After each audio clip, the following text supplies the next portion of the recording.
Wabarakatuh, ketemu lagi dengan saya Cinta Penelope, tetap dakwah dalam cinta. Dan kali ini di sebelah saya ada Gus Miftah yang katanya kemarin lagi viral. Nah, untuk klarifikasi supaya nggak jadi simpang siur, saya akan klarifikasi hari ini sama Gus Miftah sendiri. Gus, ada pertanyaan netizen nih. Tapi sebelumnya aku pengen nanya dulu nih. Ya. Kan Gus nih udah berdakwah seperti yang kemarin di video viral itu udah hampir 15 tahun ya. Di Sarkem 18 tahun, di kafe 14 tahun. Nah, itu. Termasuk salon-salon plus yang ada di Jogja. Salon plus itu apa? Puskesmas. Pusat kesenangan mas-mas. Oke. Dan selama ini itu nggak pernah ada masalah ya Gak Gus ada ya? masalah, gak ada masalah. Tapi kali ini. Bahkan kita ada majelis duha di tempat seperti itu. Ya alhamdulillah, oke. Itu selama ini nggak ada masalah, tapi kali ini jadi viral Gus. Jadi masalah. Nah, apa pandangan Gus berdakwah atau salawat di tempat maksudnya kafe seperti itu yang adabnya banyak yang bilang di komen ya. Kalau bukannya salawat tuh harus tempat yang atau berdoa melafazkan nama-nama Allah itu harus di tempat yang bersih. Sedangkan di sana kan jual khamar, terus tempatnya bermaksiat katanya gitu. Jadi pandangan Gus sendiri gimana gitu? Nabi Ibrahim itu dakwahnya menggunakan makanan. Pernah satu ketika Nabi Ibrahim itu masak enak banget, seperti masakannya Bunda. Bapak Ibu semuanya bisa tanya Bunda, pernahkah Gus Miftah mencacat, mencaci maki, menghina makanan yang dihidangkan oleh Bunda? Wallah nggak pernah, tanya Bunda. Kalau senang saya makan, nggak senang saya diam. Orang kok tak banting piringnya orang. Jadi ketika Nabi Ibrahim ini dakwah dengan makanan, semua orang disuruh makan. Maka kenapa Nabi Ibrahim itu gelarnya Khalilullah, kekasihnya Allah. Ternyata Nabi Ibrahim itu rajin ngasih makan orang. Lah, begitu dia makan, orang-orang dipanggil Mbak Cinta. Sini makan.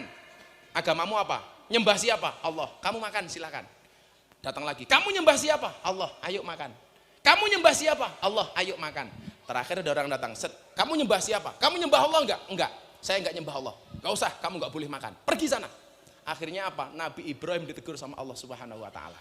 Ibrahim, kenapa dia kamu usir? Jelas, yang lain nyembah Allah Tuhan. Dia tidak nyembah Allah. Apa jawaban Tuhan kepada Ibrahim? Ibrahim, yang baik dan yang buruk, yang nyembah aku dan tidak nyembah aku, semuanya adalah hambaku. Dan tiap hari mereka aku kasih makan.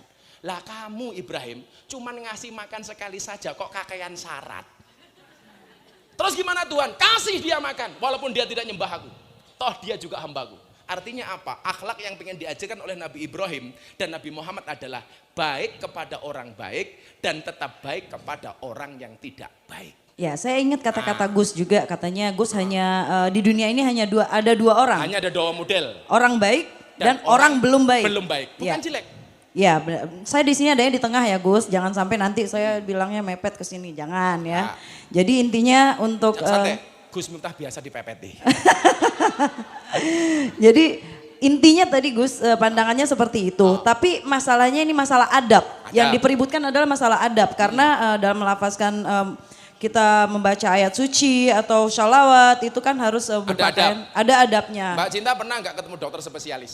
Pernah. Dokter spesialis itu harus senantiasa sejenis kelamin nggak? Enggak. Apakah dokter profesi itu dokter laki-laki pegangnya cuma laki-laki, dokter perempuan memegang pasien perempuan? Boleh nggak ketika memang spesialisnya itu cuma laki-laki, kemudian pasiennya perempuan? Boleh nggak dokter laki-laki pegang pasien perempuan? Kalau memang cuma satu itu nggak dipegang sama dokter laki-laki, modar, nggak ada yang nangani. Lah, kenapa Gus Miftah itu masuk ke dunia seperti itu? Apakah ini melanggar adab? Adab menurut siapa? Karena Al-Quran mengatakan ud'u ila sabili rabbik, serulah kepada jalan Tuhanmu. Yang diseru itu bukan orang yang baik. Orang yang belum baik diseru supaya menjadi baik.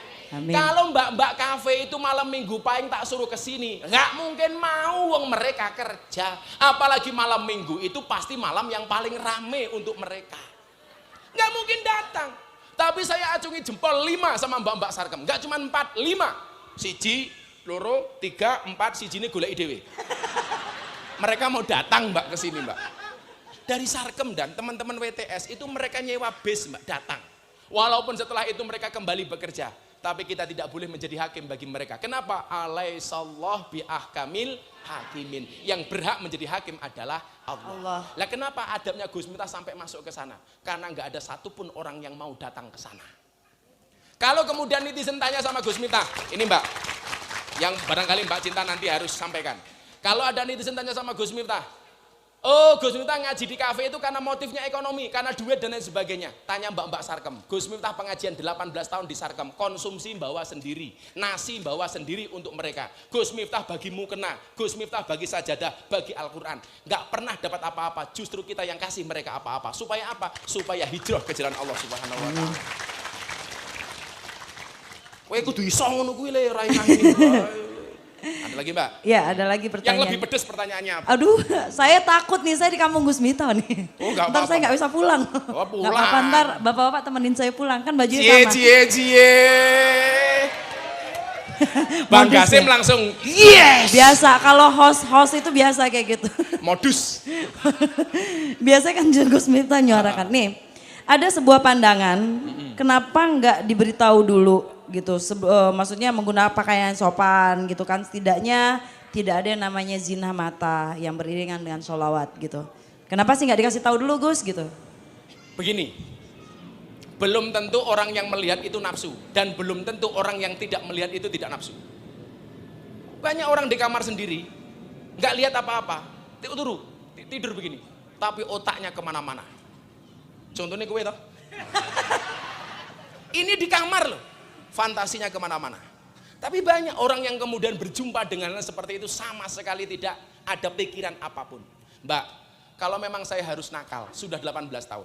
Alhamdulillah, jangankan kok alkohol, ngerokok pun saya tidak. Santri semuanya bisa lihat, pernahkah abah ngerokok? Enggak. Kalau kemudian orang berpikiran, alah paling ngaji di kafe habis ngaji minum. Wallah, sekalipun satu tetes pun Gus Miftah tidak pernah merasakan namanya alkohol. Jangankan alkohol, ngerokok gitu cangkemku radoyan. Enggak. Kenapa? Karena saya yang jaga. Kalau saya sampai minum, saya tidak berhak ngasih tahu mereka untuk ngaji. Kenapa? Karena nggak ada bedanya saya dengan mereka. Kalau kemudian kemarin Mbak seperti itu sebenarnya nggak terlalu ekstrim seperti itu. Memang pernah sekali dua kali seperti itu. Tapi rata-rata kalau Mbak Sarkem itu ke pengajian Mbak, mereka juga pakai jilbab. Makanya daripada nyinyir, coba datang ke sana. Mereka tanya, Gus Miftah ikhlas nggak ngasih kami mukena atau ruku atau sajadah? Ikhlas. Syaratnya apa? Untuk sholat, jangan untuk kemul. Saya bilang begitu. Ini kan masalah sudut pola pandang aja, makanya kan aku juga hanya bisa menengahkan saja gitu. Jadi Kadang kadang-kadang mereka juga pakai, kadang-kadang tidak. Iya. Tapi yang jelas, kita tidak bisa memaksa mereka. Kalau mereka saya paksa, maka jadi ngaji. Kamu harus berjilbab. Nanti kalau ada tamu datang kamu sapa dengan kalimat Assalamualaikum. Wah, bubar tamu ini rata kok. ya maksudnya gini loh Gus, pandangan orang tuh berbeda-beda ya, apalagi Pasti ada yang nggak suka. Netizen gaib. Dan ada juga yang aku lihat itu bilang, yang ngebela Gus ya di komen ya, yang dia bilang dia salah satu, kalau nggak salah namanya Dennis. Dia salah satu murid Gus yang dulunya juga sadarnya di. Sudah ini saja. Komplit, lihat ini lih, iki. Mana? Iki. Ada orang ya? Ini lebih sadis daripada itu. Mana? Sini lih. Naik panggungnya lih, ini munggah panggung nih, ngentane apa lih. Ben ngerti. Ini lih, munggah panggung lih. Sini jangan apa-apa wis lompat. Kowe kaya lompat nggo kulkas kan lho. Berarti maling. Ini namanya Mas Zulham. Yep. Mas Zulham. Siap, Mas. Ini dulu dunianya malam. Keamanan kafe-kafe. Bikinannya minum. Alhamdulillah bertobat. Kalau dulu ditanya pernah baca orang, tanya sendiri. Pernah baca orang? Jak apa boleh? Taman kayak gini. Wis masa lalu. Tak tanya dulu. Pernah di penjara berapa tahun? 3 tahun. Pernah di penjara 3 tahun. Waktu itu kasusnya apa, Le? Apa boleh? Nggak apa-apa Mas. Udah aman. Penting pernah baca uang atau apa gitu aja. Pernah baca orang. Pernah baca. Di penjara 3 tahun. Nah, Kemudian jadi keamanan kafe berapa tempat? 2. 2 tempat. Sekaligus. Sekarang setelah kamu kenal Abah, kamu ikut ngaji Abah, kamu masih kerja di kafe nggak, Le? kenal Abah di kafe atau kenal Abah di? Dia datang ikut ke pengajian. Oh, datang itu Termasuk pengajian. di tempat prostitusi itu. Oke. Karena dia mikir, masa sih di tempat seperti itu ada ngaji, dan dia datang alhamdulillah dapat hidayah. Oh. Dan gaji kamu dari 2 kafe itu dulu kamu tinggal. Tinggal. Kamu sekarang kerjanya apa? Yo, alhamdulillah ada aja. Ada saja. Meninggalkan 2 tempat gajinya tiap bulan ada. Sama, saya juga kayak gitu. Alhamdulillah. Nah, Sama. berarti Meninggalkan jodoh, yang dibenci Allah untuk atau yang jangan-jangan dicintai jodoh Allah. nih malah. Masya Allah. Ini enggak dari Padang ceramahnya jodoh. Jadi ini bukti konkret, Dan masih banyak. Hari ini anak-anak kita Laskar Jogja yang datang ke Lombok membawa bantuan untuk teman-teman gempa bumi, itu mereka semuanya bertato. Semuanya mereka peminum. Alhamdulillah mau ikut ngaji, hari ini mereka menghantar sumbangan untuk teman-teman di Lombok. Masya Allah. Subhanallah. Tepuk tangan untuk mereka. Mukanya diketokke. Iki. Nah, iki. Iki mbiyen gaweane mbacoki wong, saiki mbacok atine wong kan melu ngaji. Jatuhnya rasa cinta, mahabbah. Ini sama seperti Mas Denis ya, Mas Denis juga mengaku lebih parah dari Denis. Tapi Denis itu benar-benar sadarnya pada saat Gus ceramah di dalam sana katanya. Kalau nggak salah saya. Kalau kemudian orang bertanya begini, apakah Gus supaya mereka mendapatkan hidayah? Hidayah itu urusannya Allah, ya, bukan benar. urusan saya. Tapi hidayah itu harus dijemput, harus dikejar. Harus dijemput. Ya, benar. Kalau kemudian wasilahnya gara-gara saya, itu urusan Allah. Ya karena kalau Denis sendiri nih Gus, makasih ya Mas. Ya, kalau Denis sendiri waktu zaman saya masih jadi penyanyi, kalau nggak salah saya juga pernah nge-DJ di salah satu klub yang Denis kerja. Dan makanya tadi saya cari tahu Denis, ternyata saya kenal Denis salah satu manajer di klub itu dan dia pernah manajerin saya dulu. Dia bilang apa? Iya saya baca di kalimat di komennya dia bilang dia sadar dan sekarang hijrah dan sekarang di pesantren ini akibat gara-gara waktu itu Gus pernah selawatan di klub itu juga katanya. Ya. Alhamdulillah. Dan Mbak Sarkem juga kita selawatan. Di Sarkem itu Mbak, itu kadang acaranya sholat isya, kemudian kita tahlilan, sholawatan, kemudian pengajian tanya jawab.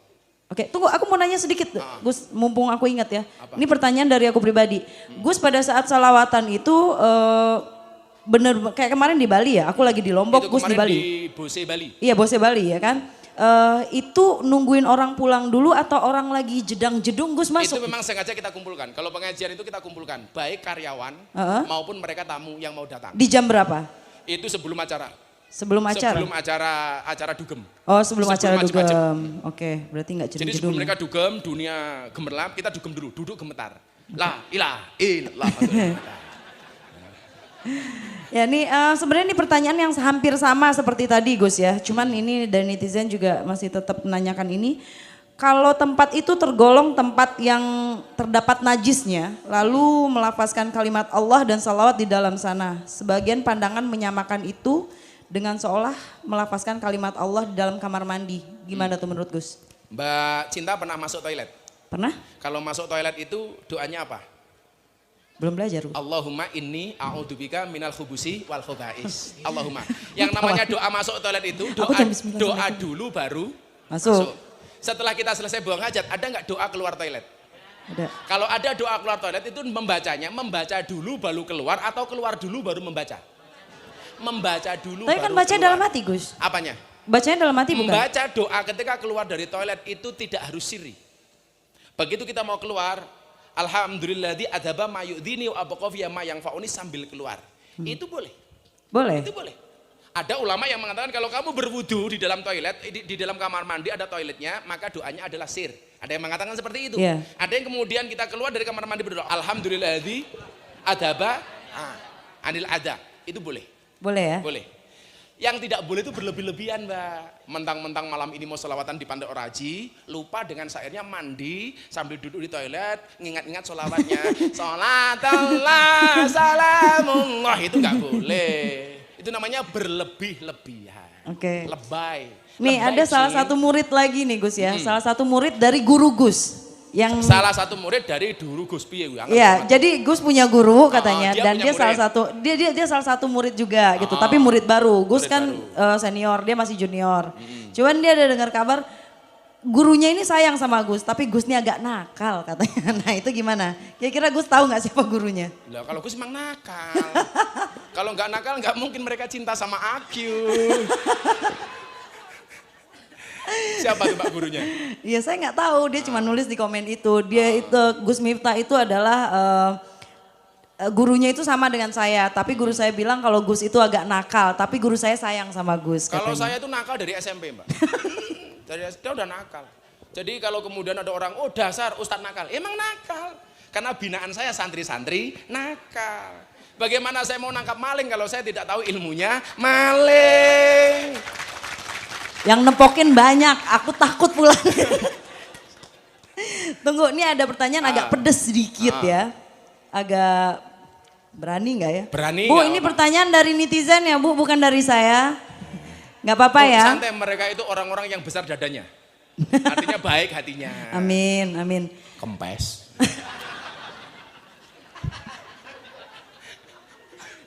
Keringetan. Apa? Enggak. Yang paling pedes apa? Yang paling pedes gini, ada katanya viral, hari ini viral Gus ya, masalah yang tadi dan disama-samakan dengan beberapa ustadz. Dan ada juga beberapa ustadz yang sudah menjawab dan tidak setuju dengan apa yang Gus lakukan gitu. Jadi gimana pendapat Gus? Ya nggak apa-apa, tidak harus semua sama. Nabi itu sebagaimana saya pengajian di Padang tempatnya Mbak Cinta, Nabi itu hadis riwayat Ahmad dan Baihaqi dalam kitab Mishkatul Masobih yang oleh Imam Albani dikatakan ini soheh. Nabi itu jumlahnya ada 124.000 nabi. Ulama alladzina hum warasatul anbiya. Ulama itu ahli warisnya para nabi. Karena nabi jumlahnya banyak, warisan yang turun kepada kiai itu beda-beda. Ada kiai yang mendapatkan warisannya Nabi Sulaiman, kaya contohnya Ustadz Yusuf Mansur, Paitren, Sulaiman. Ada kiai yang mendapatkan warisannya Nabi Musa, gagah, Habib Rizik, cangkemnya atos, gagah.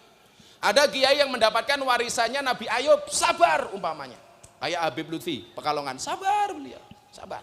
Ada kiai yang mendapatkan warisannya Nabi Dawud, suaranya bagus, Habib Syekh, suaranya bagus. Ada kiai yang mendapatkan warisannya Nabi Yusuf, ganteng, Gus Miftah.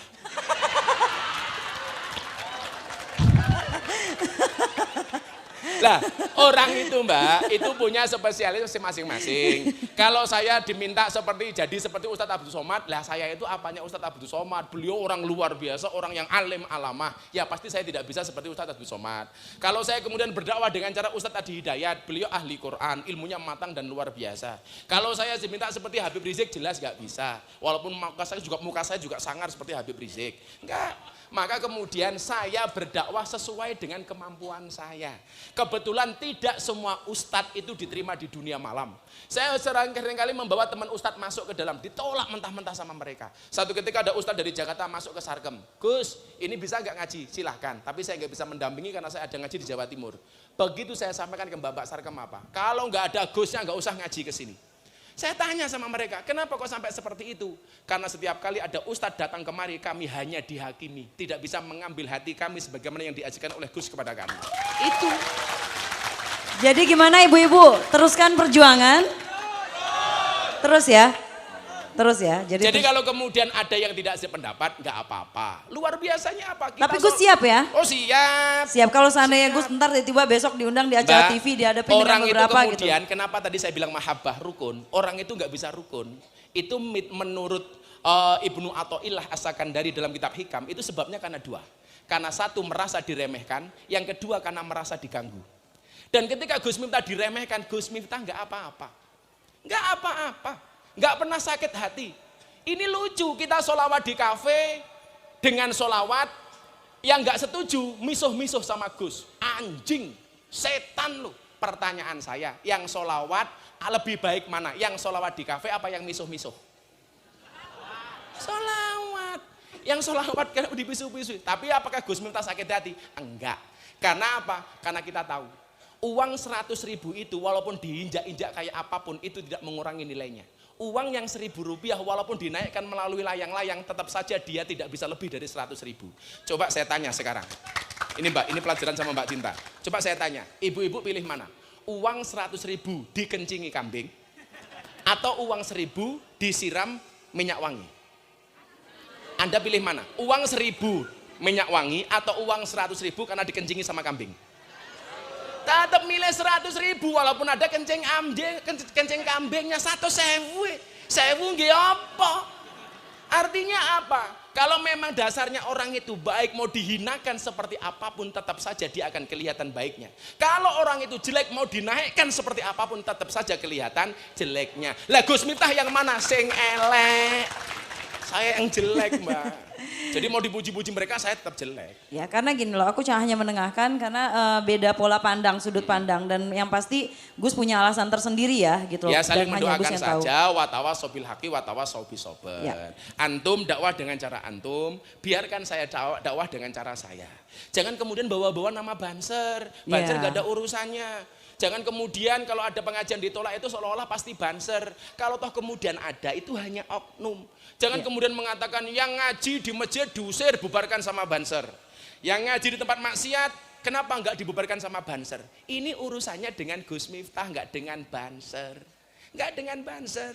Walaupun tiap pengajian di sini teman-teman banser itu ngawal pengajian. Jadi kalau di sana di sini ada berita banser memberikan pengajian, itu sebenarnya bukan banser tapi oknum banser. Aku rambelani banser dan saya tidak butuh dibela sama banser karena saya punya pembela Allah. Santai, Mbak. Maka nanti saya bacakan. Sebaik-baiknya penjaga ya. Sebaik-baik penjaga adalah Allah. Apakah Gus Miftah sedih? Ora, sing misui aku Mas Adi, Masya Allah. Istri sampai bah saya nggak berani baca. Rasa mau waca bun, eman-eman motomu. Bikin maca abah wae. Tapi aku sekali lagi Gus ngucapin apa ya, bersyukur juga karena tadi malam katanya ada 3 atau 4 orang ya yang alhamdulillah langsung berhenti jadi. Kita biasa Mbak, kalau kita ngaji sama anak-anak jasa selawatan, itu nangis. Tahu-tahu mereka bilang, bah kita keluar, kita pensiun dari dunia ini. Ya. Biasa. Begitu mereka selesai pengajian, mereka WA saya, Gus terima kasih bimbingannya. DM banyak banget. Ini Gus Miftah dulu yang ngaji di kafe ya. Alhamdulillah berkat bimbingan Gus Miftah hari ini kita udah keluar. Kita tinggalkan dunia malam, saya sekarang Masya berdagang. Allah. Tapi Tepuk tangan sekali lagi buat kan Gus Miftah. Cuman sampai sini aja aku tanya Gus, yang penting udah menyalurkan apa yang netizen pertanyakan hari ini dan alhamdulillah makasih sekali lagi aku udah diberikan tempat di sini. Siap Mbak, terima kasih. Insya Allah ketemu Tepuk kita. tangan untuk Mbak Cinta. Assalamualaikum warahmatullahi wabarakatuh. Mudah-mudahan tidak kapok kesini lagi besok. Insya Allah enggak. Amin.